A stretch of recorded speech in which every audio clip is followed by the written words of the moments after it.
Do you ever find yourself saying yes when inside you actually want to say no? Someone maybe asks you a favor, someone needs your help, someone asks for your time, your energy, your attention. And before you even really think about it, you already said yes. Even when you're tired, even when you already have too much to do, even when something inside you quietly whispers, I actually don't want this. But saying no feels uncomfortable. Maybe it feels selfish. Maybe it feels like you're disappointing someone. Maybe you feel guilty. So instead, you adapt, you help, you give, and slowly, almost without noticing it, your own needs start disappearing. Now, if that sounds familiar, this video is for you. Because today I want to explain why some people give themselves away so easily and the Bach Flower Remedy that helps you reclaim your own boundaries again. And of course, a plan forward on how to take this Bach Flower Remedy.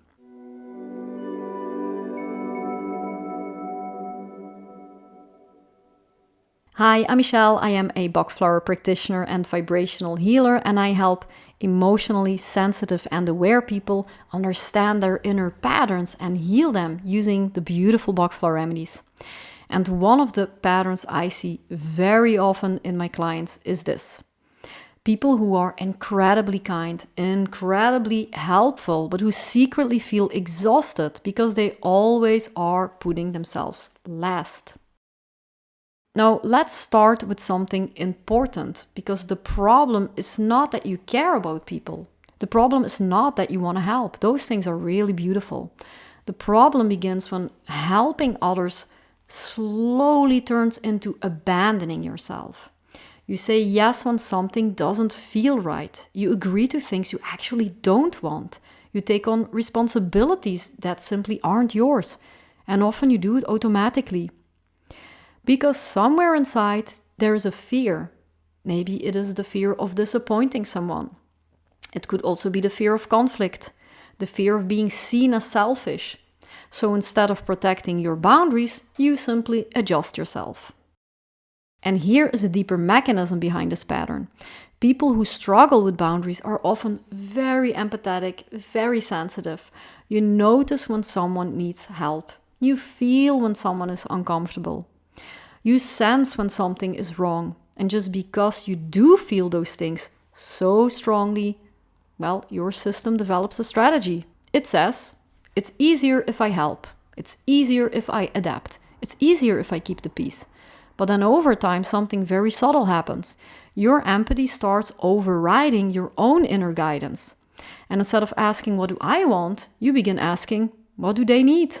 And slowly your life becomes shaped by the needs of others. I was there too.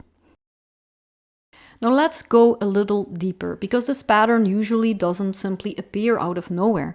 Very often it begins very early in life.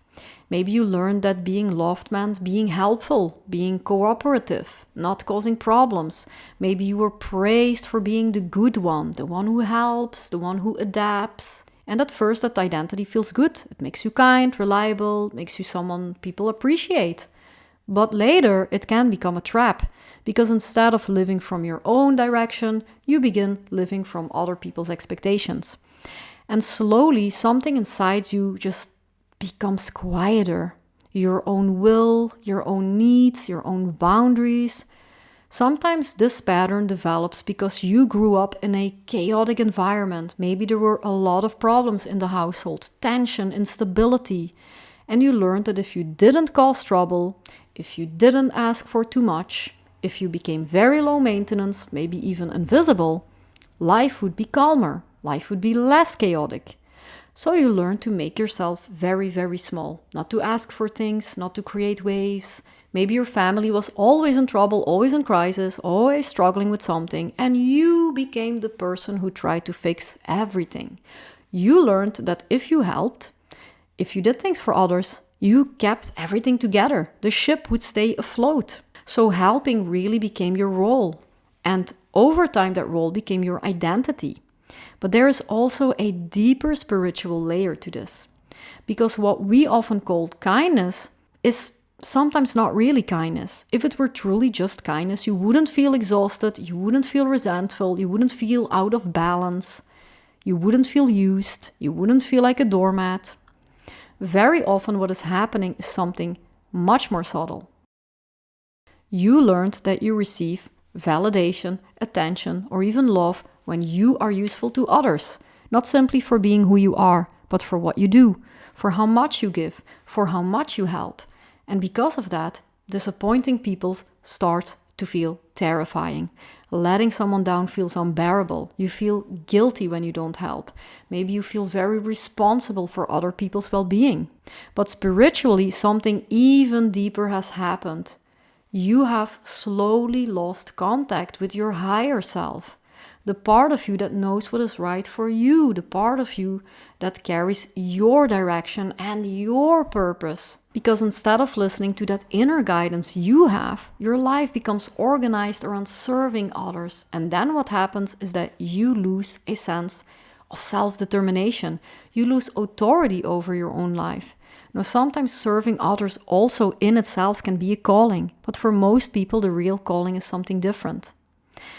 The calling is to listen to the self, whatever that is for you, to follow the deeper guidance of the soul.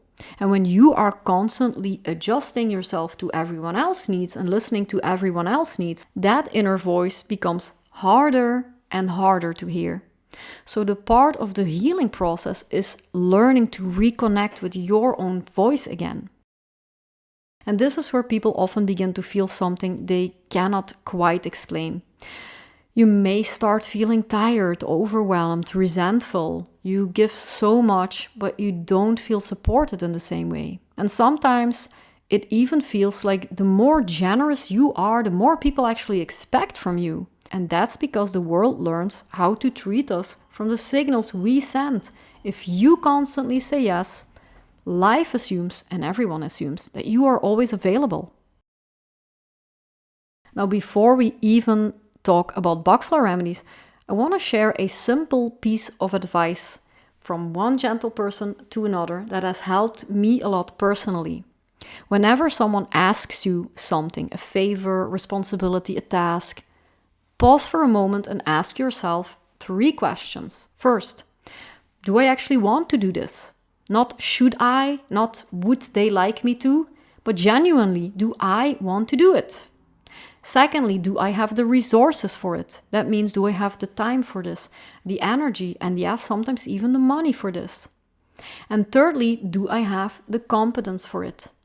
Am I the right person to do this? Do I have the skills or the ability to handle it? Now, of course, there are situations when you want to, learn something and grow into a role, but when we're talking about boundaries, this simple test can be very, very helpful. Because if one of those 3 questions is no, you are allowed to say no. And often we don't even give ourselves permission to check those things. We just automatically say yes. So even before working with the remedies, this simple pause can already begin changing the pattern. Now you might think, why don't I just start saying no? But if you've ever tried that, it's just not always that simple, because this pattern is not just a thought, it's really an inner posture. Your system has learned that keeping harmony is safer than asserting yourself. And that is exactly why Bach Flower Remedies are so helpful. They work with the emotional pattern underneath the behavior. They help restore balance in the deeper state that keeps the pattern running. The Bach Flower Remedy that addresses this pattern most directly is Centaury. Centaury is the remedy for people who find it difficult to say no, people who are naturally kind and helpful, but whose kindness slowly becomes submission. Instead of following their own direction, they start following the wishes of others, and their life becomes shaped by other people's needs. Centaury restores something very important: inner strength, not aggression, not confrontation, but the ability to stand in your own space. When Centaury begins to work, something subtle but powerful happens. You start noticing the moment when something doesn't feel right. You start feeling your own limits. And maybe for the very first time in a long time, you allow yourself to protect those limits. You might say, I can't do that right now, or that doesn't work for me. And something surprising happens. The world doesn't collapse. people adjust. And slowly you begin to experience something that may have been missing for a long time: self-respect. If you want to learn how to choose the right remedies for yourself and really understand your emotional patterns, you might enjoy my beginner's course, Bloom into Balance. I guide you step by step in understanding your own emotions and your patterns, choosing the remedies accurately, working with them, creating your own remedy bottles. And you're also really very welcome in my community, the Remedy Circle. And if you join now, you have free access. And I'm available for consultations if you want personal guidance. All the links are below in the description or in the pinned comment. So here's the practical plan. If this resonates with you, here's the simple plan that you can do. Get Centaury. So get Bach Flower Remedy Centaury, stock bottle, 10 milliliter. You can usually find Bach Flower Remedies in a local health store or a pharmacy, or of course if you can buy them online, that's also fine. You add 2 drops of Centaury to a bottle of still water and you sip throughout the day. Keep it simple. You do this for about 2 to 3 weeks minimum and then just observe what changes. Often the shifts are unnoticed. If it feels very, very small, you notice the moment where you would normally say yes and then suddenly you realize you actually have a choice here. So be gentle with yourself and give yourself some time. If you recognize yourself in this video, let me know in the comments. And if you know someone who gives too much of themselves to others, please feel free to share this video with them. Feel free to leave me a "hey, this is me," a little like, or maybe leave a playlist running in the back, because that helps my channel grow more than you know, and it's totally free. I loved making this video. Thank you so much for being here, and I'll see you in the next one.